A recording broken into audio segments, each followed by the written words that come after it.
That's good. Damn, that's good. Yo, still bills. What's the deal, man? Nigga just now getting off the clockage. About to head home. Gotta go to my son's and my daughter's school. They meet their teachers today. So I may not even be able to make it to the gym. And not to mention that storm that I was just telling y'all about earlier. They got to take my car to a detailing shop to get that bitch fixed. All my gym equipment is in the trunk. So I ain't even gonna have time to go and get that. So I'm just, take an L in the gym today and go manana, man. But peep game, we got to get into this shit, man. And that is what Derek Ward Chisora had to say about the American fighters. I know a lot of Americans are gonna feel some type of way about that. Every time you mention America, you dig. People get into they get in their feelings. They get up in arms about what's being said, but they're not necessarily digesting what's being said. America over the past, I say about a decade or so, because we didn't suffer from this when I won't say we didn't. We did, but just not on this scale. We didn't, it wasn't as bad with the American fighter and their fan base as it was. It wasn't as bad back then as opposed to what it is now, man. The xenophobia of fight fans today has just reached epidemic proportions, man, to the point where they'll completely disregard your accolades and your skill set as a fighter and chalk you up to the game of being a Euro bump or whatever. And America has just gotten into this mind state of where they don't need anybody else, predicated on what the forefathers of boxing did. That we don't need nobody else. So everybody else outside of that is just or whatever. You're a non sequitur within the sport of boxing, and because of that, and with just Floyd being the biggest money earner the sport has ever seen, and Manny Pacquiao being being based out of America as far as all his where his fights was getting viewed at, and those two combined put on the biggest pay-per-view in the history of the sport. Because of that, people still seem to think that we're still stuck in that time. I was literally arguing with some nigga a couple of days ago talking about Floyd Mayweather is still the face of American boxing. Now, mind you, this nigga has had a multitude of pay-per-views after he fought Conor McGregor, and they've all done, horrendously bad. I just had to resubscribe to The Zone, and his fight with John Gotti was on there, and I think I accidentally had that highlighted as if I wanted to order that fight on top of my The Zone subscription, and it didn't take my money. I didn't have enough money on the card. I'm like, what the fuck is this? And so I go relook at it again, and it's Floyd Mayweather versus John Gotti. I'm like, you got me fucked up if you think I'm about to order that bullshit, nigga. No, thank you. Yeah, I ain't ordering that. I haven't ordered a Floyd Mayweather fight in years. I refuse to do it again. So people still think that we're stuck in that, within that realm of time or whatever, man. These niggas is living in a, on a Nightmare from Elm Street on that movie. It was Freddy Krueger had these people in a, I forget which one it was, but they was in a state of suspended animation where they kept reliving what it was that they was going through over and over and over and over and over again, and it took them some time to realize, all right, I've been here before. You dig? Or you're going to take it to, the Avengers movie when, you know what I'm saying, Doctor Strange was fighting. I don't think that was Dormammu, was it? I can't. Yeah, I think it was Dormammu who he was fighting. He kept making him go through that same moment in time over and over, like thousands of times before he really it drove him. It drove him crazy. And he was like, "All right, man, how do we stop this?" That's where Americans are right now, at least the American fight fan is concerned. And not even just the fight fan, but also the fighters in itself, because the fighters are byproducts of fight fans because they were once upon a time fight fans. And even with them being professionals at the sport, they're still fans of the sport. So they parrot a lot of the same dumb shit that a lot of fight fans parrot. It's just really immature and disenchanted mindsets. You know what I'm saying? So because of that, you're starting to see a dwindling of, and I've said it before, they don't fight, they don't strike while the iron is hot. Every fight has to be marinated, when you have someone like Edgar Berlanga talking about a fight with Diego Pacheco has to be marinated, when this dude is not even like, you'll walk down the block in Brooklyn, or maybe you well known in Brooklyn. Walk down the block in Staten Island or Queens or something like that, or Long Island, and see if any of them motherfuckers out there know you're not that guy to be talking about that fight has to marinate. This dude is really on that, like I'm a super, like he's some sort of superstar status, and you're not. But that speaks to my point. Everything has to be fucking marinated, man. David Benavidez has the nerve to sit here and tell or tell us that he sees a fight with him and David Morrell happening when they're both champions. You know what I'm saying? As if he's just destined to be a champion at 175 pounds when he couldn't dispatch of a dude or hurt a dude who was 3 years removed from retirement. You dig? I don't understand why Keyshawn Davis and Raymond Muradaya still hasn't happened.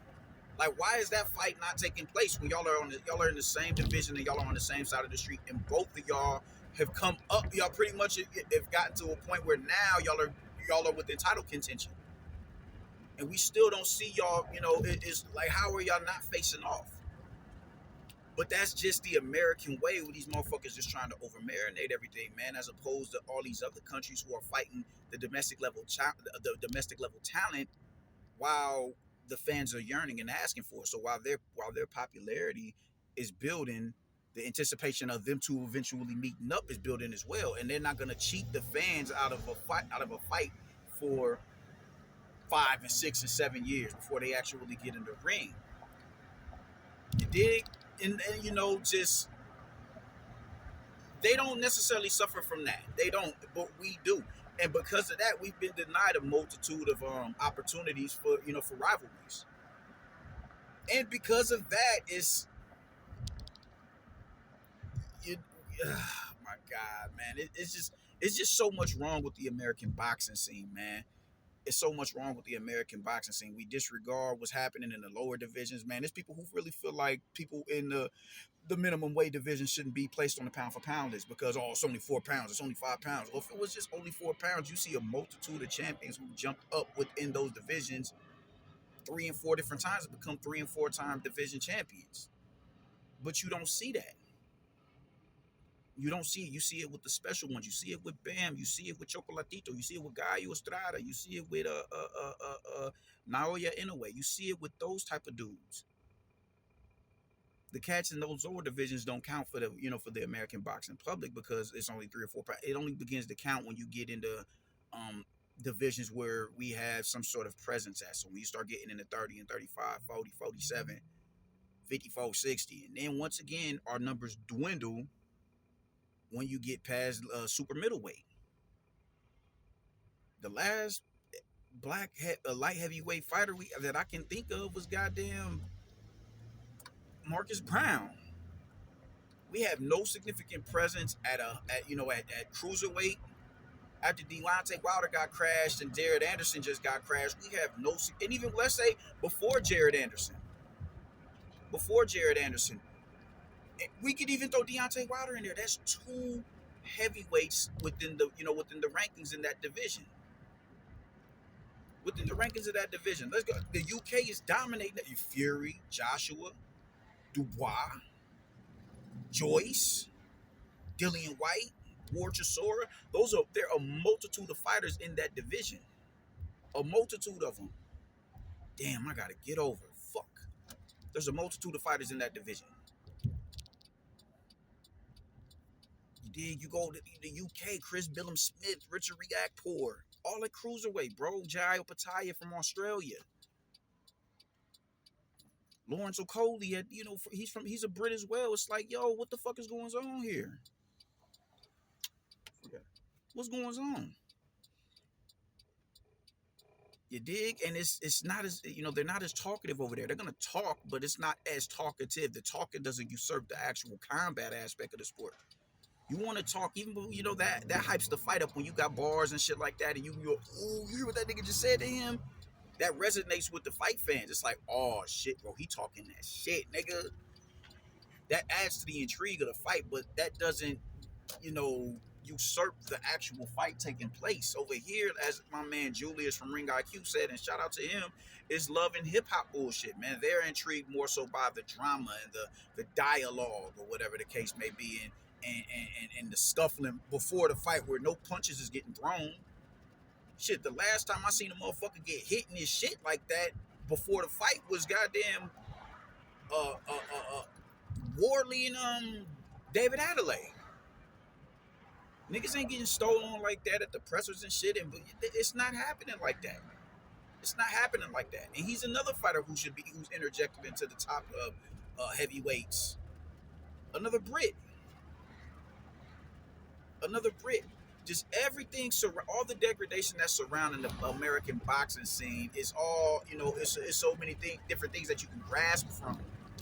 To where we're divas in this sport as an American. We're divas in the sport predicated on what the forefathers of the black American fighters, or just the American fighter in general, has done.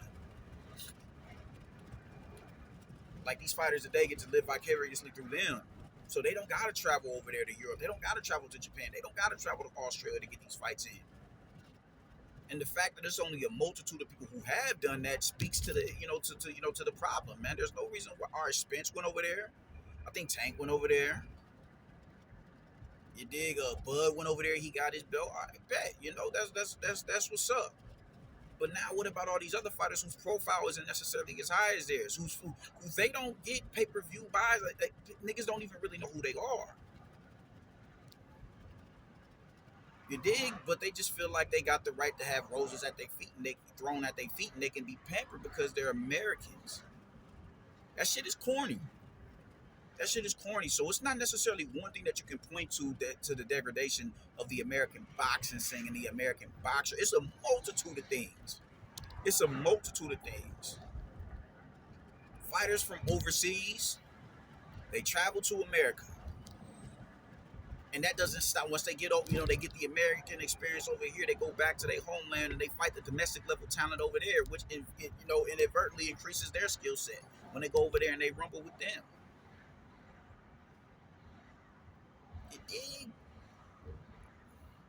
That's a sad state that we have no stock in the heavyweight division.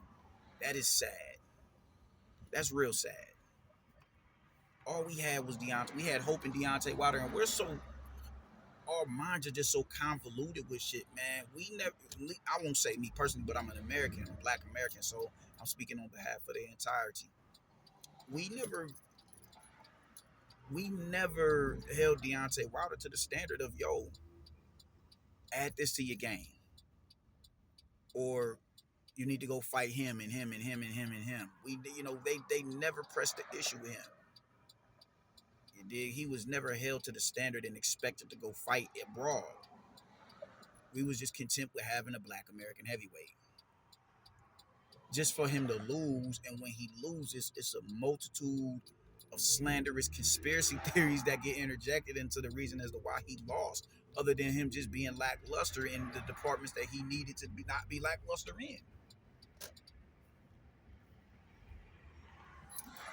You dig? Just for what happened to him in the first fight to happen again to him in the rematch. More violently, because the punishment was that much more sustained in the rematch. Like, you niggas don't get it, bro. Y'all don't get it. Y'all do not get it. And now we got Jared Anderson. And with Jared Anderson, man, his heart isn't even devoted to the sport like that. I ain't in it. I'm here for a good time, not a long time, and all that shit. And I don't want to be fighting until I'm X amount of, this age and yada. I want to get my money and get out. Which, all right, cool. I ain't mad at it, man. But if that's gonna be your ideology, man, make sure you putting your all into the gym. Not going on high speed chases. Not doing game goofy bullshit. You need to be fully dedicated to the craft, and in the process of you being dedicated to the craft, you need to be getting matched a little bit tougher than what you have been. There was a reason why I picked, Martin Bacoli to do what he did to him. I'm like, he's been in with a higher grade of opponent than a Charles Martin, bro. There's no reason why someone like Anthony Joshua goes out there and outlines Charles Martin in chalk in 2 fucking rounds, and you're supposed to be carrying the torch of the American heavyweight, and you go in there, you drop him once, and even when you drop him, he got up like, nah, man, that shouldn't be ruled a knockdown. And as the fight progresses, he's able to catch a glaring flaw in your game and capitalize on it to the point where you're wobbled. You're wobbled. You dig? This is the extent of the American heavyweight, and after that, like it's like, where does he go from here? Can you bounce back from a devastating loss like that? I think he felt that because after the fight was over, when the ref waved the fight off, he was like, "Fuck." I hope he takes that aggravation and he carries that. He uses that to to fuel his desire to get back in there and correct that wrong. But what Derek Chisora said about the American boxing scene is right, bro. Like, y'all are great talkers. Y'all are great talkers. But y'all ain't necessarily got the heart to go over here and go through the gauntlet. Because 9 times out of 10, you're not going to retire undefeated. You're not going to retire with your O intact. You're going to take L's. And there's nothing wrong with that. Nobody wants to take an L, especially when you're talking about combatives. Ain't nobody sitting up there trying to get crashed. Ain't no one up there trying to get knocked in their shit, risk getting their jaw broke, their nose broke, their face broke, their ribs busted. None of that. Ain't nobody trying to go through that. Nobody's trying. But when you sign up for this profession, that's the hazards of the sport. That's the hazards of the sport. So I get it, but it's Richard Parker's like, hey, bro, it is what it is. It is what it is. But he was 150% right, man. What he said, and then when them rankings came out saying that who's the top heavyweights, and we don't even have our presence on. Wow, bro. Wow. Wow. That right there, I think that right there should let it be known that it's a glaring issue that needs to be addressed and fixed in the American boxing public, because this shit is unacceptable. It's unacceptable. It's unacceptable, man. Y'all don't hold Americans to certain standards. Look at how they do with Canelo. He's supposed to fight everybody. They consistently threw Jamal Charlo's name into the mix on a regular basis, and he done next to nothing.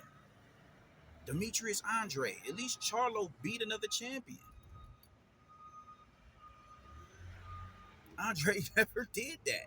David Benavidez, 10 years in the division, never had to unify when you had a champion on your side of the street. Tank never has to fight anybody. Lomachenko says, "Yo, man, I'm done.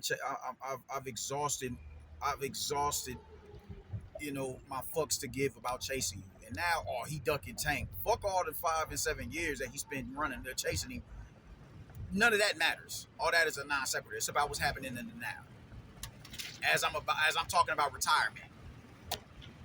You dig what I'm saying? Naoya Inoue, they cannot stand the fact that it's a dude who just does not need to fight over here in America to be successful. So what did they have him do? They wanted him to jump clear up to 135 pounds and fight Tank at a catch weight. Thanks to what Floyd said, Floyd's idea. And everybody still hold Floyd's word as if it's the gospel truth. Oh, come over here, get vital testing. Just all type of narratives that get put out there. I'm like, y'all dudes is a trip. Y'all dudes is a trip. It's putrid, man. And I hate to see this happen, because I'm always the man that's looked at you a cooning ass nigga, because, it's still the black, the black and the Hispanic, their presence is far more felt than any other nationality in this country, within this nation, as far as the boxing presence is concerned. So I'm always looked at as the cooning ass nigga, the buck dancing ass nigga. But it's like, yo, bro, I'm not about to simp for niggas because niggas is American. I'm not about to allow that to happen. I had some dumbass nigga tell me yesterday, they just keep trying to find a way to throw Boots into. He's another one. Boots can disregard Cavaliasquez. He can disregard Amonte Stanionis. He can, disregard offers from Bud getting thrown at him to fight. He can disregard all that. And Bud still has to go fight that nigga. Earl Spence don't got to go nowhere near Boots. Even though he was taking the IBF route. Nah, Bud, you go fight that nigga now. Now that's your homework. So Bud is held to the standard of going in and fighting Boots. Otherwise, he's ducking, even though Spence, with a mandatory in the queue, never has to go holler at this nigga. Never. You can't win for losing, man. And the only reason Bud gets thrown under the rug and he gets thrown up under the bus in the manner that he does is because who he signed to. They were really uncomfortable with the fact that he will not sign with Al Heyman. Like if you go against the grain, bro, you know what I'm saying? You chop liver. Look at they've thrown Chris Colbert away just because he wasn't allowing them to say no. You're not about to run that game on me about Deontay Wilder. Oh, he lost. And look how they acted towards him. That man has no support because they couldn't take the fact that that nigga said, y'all not about to pull the wool over my eyes and piss on my leg and tell me it's raining." No, he lost. All that shit gets ignored. All the Deontay Wilder's antics get ignored. Him throwing Mark Breland under the bus, threatening to slap niggas, taking niggas, copyright striking niggas videos, and have when there are interviews conducted about him that isn't parakeeting his thoughts and his ideologies on what actually took place. All this shit, like the American can do no wrong. All of this shit culminates into what we get now in the American boxing scene. There's no reason why we should have 4 more champs than Japan, bro. There's no reason for that. It'd be 10 champions had fucking Kazuto Ioka not lost. That's bad. They don't think so much of fighters abroad. They wanted Andre, or they wanted Golovkin to stop everything he was doing and go fight Andre, even though he's like, I'm chasing a bigger fight with fucking Ryota Murata. What was stopping Andre from unifying with Ryota Murata? Why couldn't you go over there and get that? Because y'all seek no value in fighters outside of the United States of America, even if they're champions. Even if they're champions. Golovkin retired a unified world champion.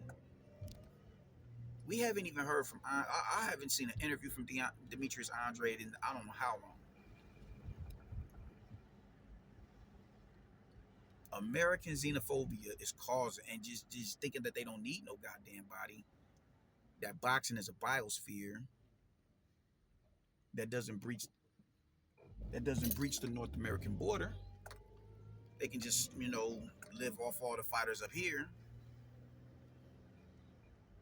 And if you're up here, if you're signed to a specific promotional outfit, nobody outside of this promotional outfit matters. And if you want this fight, you're gonna have to come over here and sign a long-term deal, bro. It is wild over here. It is wild over here.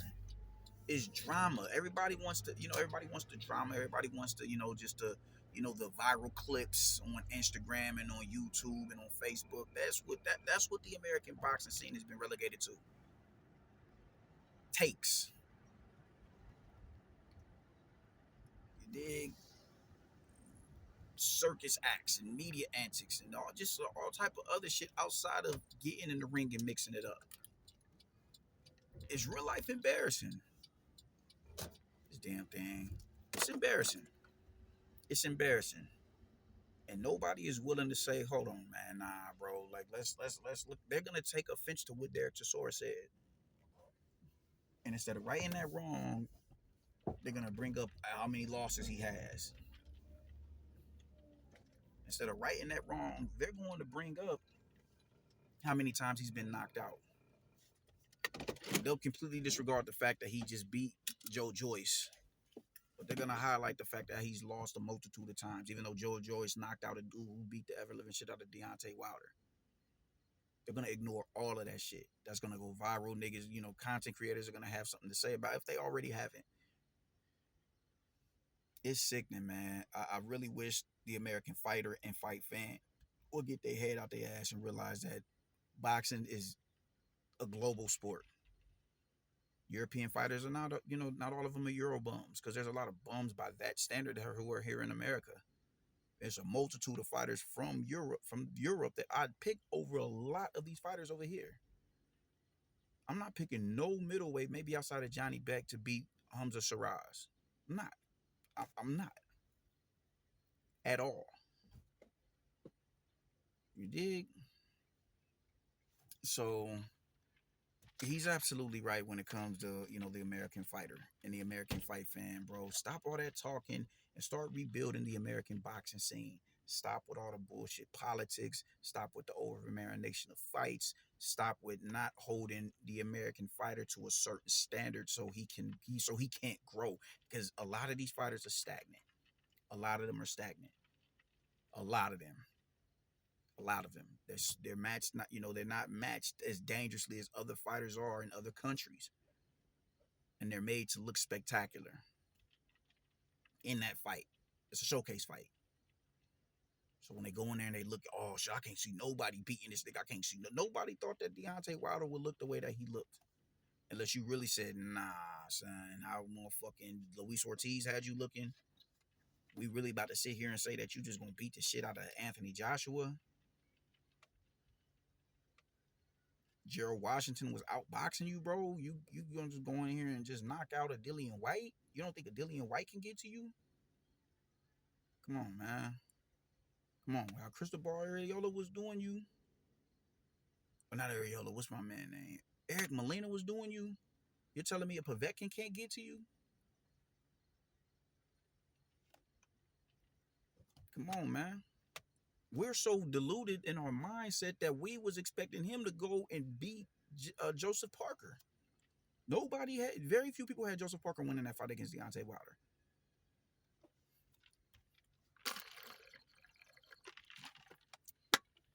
At some point, we got to grow up. At some point, we got to begin to evolve as a country and get back and revert back to our glory years of yesteryear. Y'all are not above going overseas to fight at your peak. If Mike Tyson went over to Japan to fight as an undisputed world champion and a beast and an entity within the sport, yeah, and y'all are not above criticism. That's pretty much all I got to say about it, yo.